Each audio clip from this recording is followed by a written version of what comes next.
Sunat dilakukan sebagai ritual keagamaan dan kedewasaan, serta hukuman pada masa perang. Ada banyak teori soal akar praktik sunat pada laki-laki. Ada pendapat bahwa sunat lahir dari kebudayaan Mesir kuno. Namun, teori terbaru menyebut bahwa sunat berasal dari kebudayaan Arab Selatan dan sebagian Afrika. So, nggak usah lama-lama lagi, langsung aja kita bahas topik kita kali ini. Dan inilah Jejak History.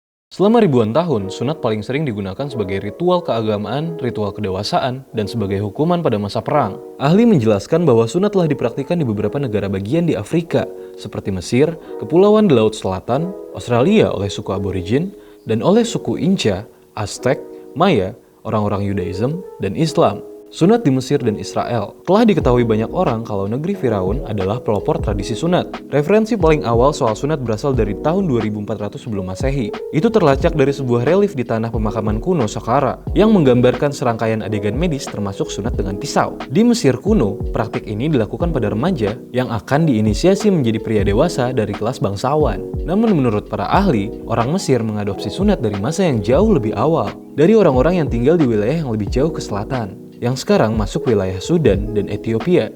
Orang-orang selatan itu secara genetik terkait dengan bangsa Sumerian dan Semit. Mereka menurut para antropolog berasal dari semenanjung Arab dan telah melakukan kontak rutin dengan berdagang atau bertempur dengan orang Mesir. Sementara bagi tetangga mereka, orang Yunani, tradisi sunat dipandang aneh. Adapun Israel kuno, sunat memiliki fungsi dan proses yang agak berbeda. Sunat merupakan penanda etnis yang menunjukkan bahwa mereka adalah bagian dari bangsa Israel. Sebagaimana orang Yahudi modern, sunat biasanya dilakukan pada bayi 8 hari setelah kelahiran. Tapi praktik itu juga bisa dilakukan pada orang dewasa, jika memang diperlukan. Mereka biasanya orang yang tadinya non-Israel, tapi kemudian memutuskan ingin masuk ke komunitas Yahudi. Sunat di budaya Afrika. Mesir bukan satu-satunya budaya Afrika yang mempraktikkan sunat. Sunat sangat umum di kalangan masyarakat Afrika Timur. Biasanya, sunat terkait ritual keagamaan untuk peralihan dari masa remaja ke dewasa. Laki-laki muda dari etnis Xhosa dan Zulu secara tradisional memiliki ritual sunat yang rumit, di mana tubuh mereka akan dicat dengan kapur sebelum disunat. Mereka akan diisolasi dari komunitas selama beberapa minggu dan mereka tidak boleh berdekatan dengan perempuan. Setelah disunat, mereka akan meninggalkan kulit sunat yang terpotong itu di hutan sebagai simbol meninggalkan kehidupan masa kecil untuk menjadi laki-laki dewasa dan kemudian mencuci bekas kapur di tubuhnya di sungai. Sunat di kawasan Oceania.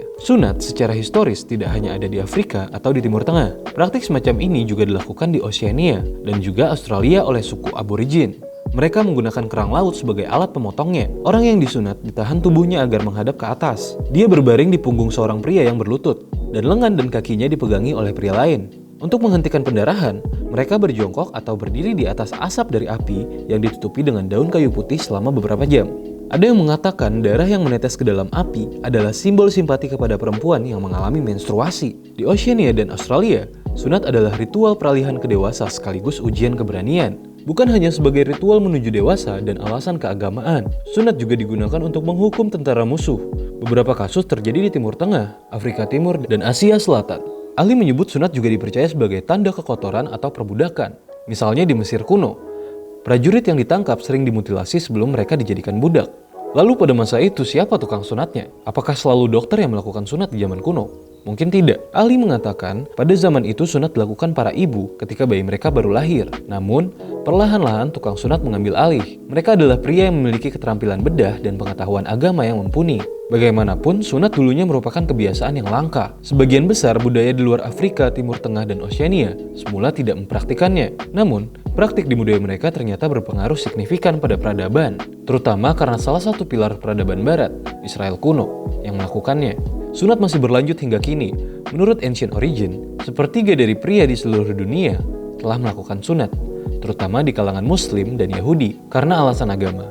Di luar itu, sunat tersebar luas di Amerika dengan alasan kesehatan. Namun, ada banyak organisasi medis di dunia yang menentang praktek ini, dan mereka tidak setuju jika ada manfaat yang signifikan dari sunat. So, itulah sedikit cerita tentang sunat, bagaimana sejarahnya dan dilakukan oleh bangsa mana saja. Jangan lupa subscribe kalau kalian suka video ini dan tungguin video-video menarik lainnya. Gue Rizwan pamit, and make your own history.